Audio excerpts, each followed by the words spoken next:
Winrar is not free software. After 40 days of trial, you need to buy a license or uninstall the software from your computer. It sounds serious, but the actual experience is the opposite. When the trial period ends, there are no locked functions, no feature restrictions, no ads, and no tricks to collect user data.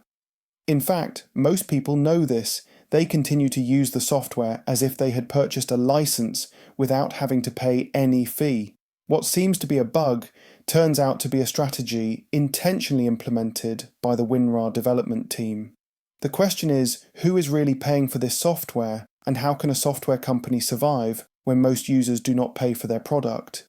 To understand that, we need to look back at the beginning of Winrar's journey. On April 22nd, 1995, Winrar software was officially launched by two Russian brothers, Eugene and Alexander Rochal. Eugene is the technical brain behind complex data compression algorithms. Alexander is in charge of marketing and distribution. Originally a software engineer, Eugene understands the limitations of computer hardware. In the early days, storage capacity was a scarce resource. Hard drives were very good, and the low storage limit forced many people to be selective when saving data. Eugene Rochal believed the problem could be improved by compressing data to occupy less space. At that time, most compression software used lossy methods by reducing size. This was suitable for images or videos, where resolution could be lowered without being noticeable to the human eye. However, Eugene Rochal wanted a lossless solution, meaning all the original information would be preserved without corruption, even though the file size was reduced. Eugene Rochal's solution was to exploit redundancy in data structures. Instead of storing each character individually, the algorithm could identify that characters in many different positions were identical and therefore did not need to be stored repeatedly. This forms the foundation of lossless data compression algorithms which optimize the way data is represented without losing the original information. After a long period of research, Eugene Rochal developed the RAR format in 1993, a groundbreaking file compression format at the time. 2 years later, Winrar was launched as a tool to help users compress and decompress files using the RAR format.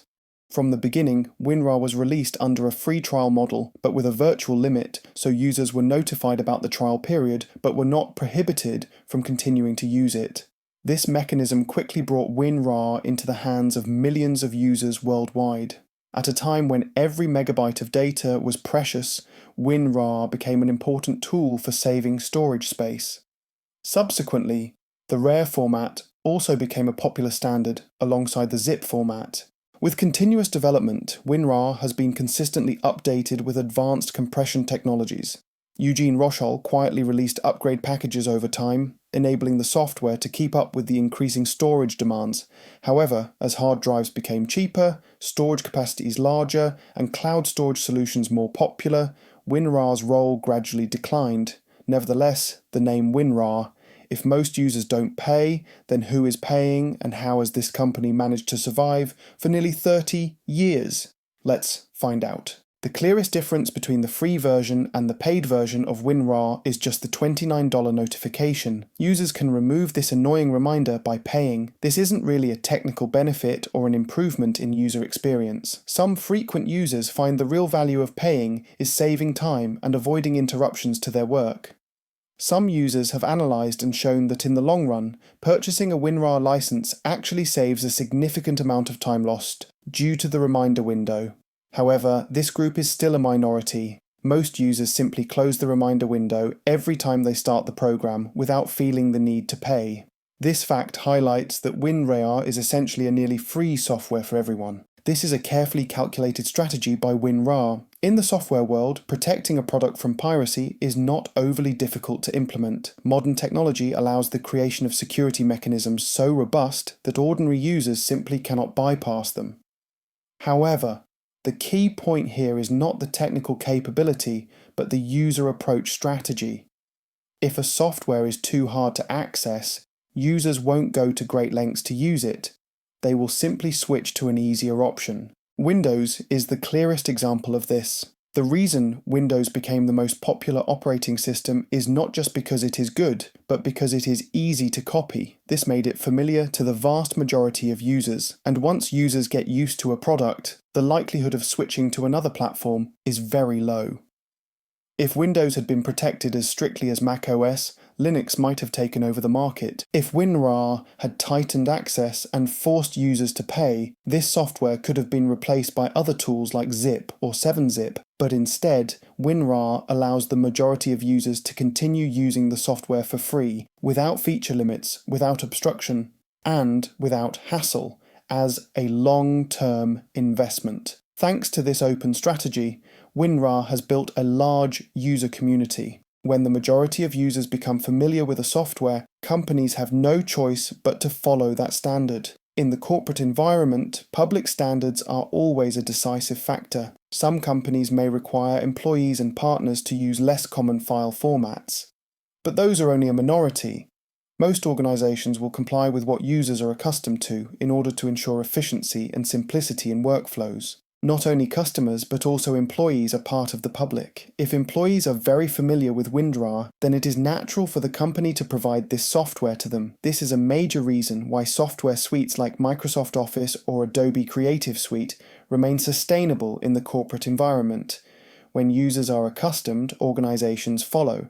While individuals may be reluctant to pay, companies are usually willing to pay to avoid legal, technical, and especially reputational risks. Individual users don't have many valid reasons to pay for a Winrar license, except if they want to support the developer. Not paying doesn't really bring any real risk, no legal consequences, no feature restrictions, and no loss of access. On the contrary, for companies, this is a completely different story. Although they can easily use Winrar without paying, the price they have to pay if they are discovered is very high. What is more frightening than the legal issue is the impact on the reputation and development of the company. If large corporations are discovered to be using unlicensed Winrar software, the cost will far exceed the savings. Imagine that 10,000 out of 100,000 employees use Winrar at a price of $7 per license. The total cost is only $70,000.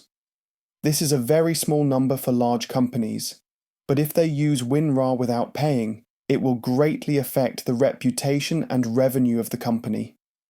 The impact becomes even more serious if the violating company is a software company that does not pay for other people's software. They will create a dangerous message. They themselves do not respect the copyright value of the manufacturer. That situation can cause legitimate customers to start considering using the software for free. And then the damage from something that seems so small can lead to consequences for an entire company.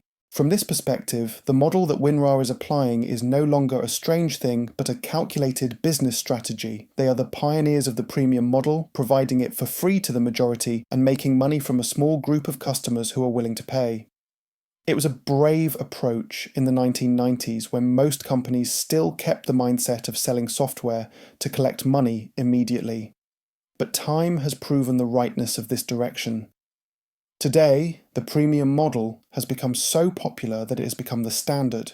Users are no longer unfamiliar with using free services like Facebook, Google, or Instagram without paying. The companies behind those platforms make money through advertising services for the company or selling data. However, Winrar seems to be indifferent to those modern trends.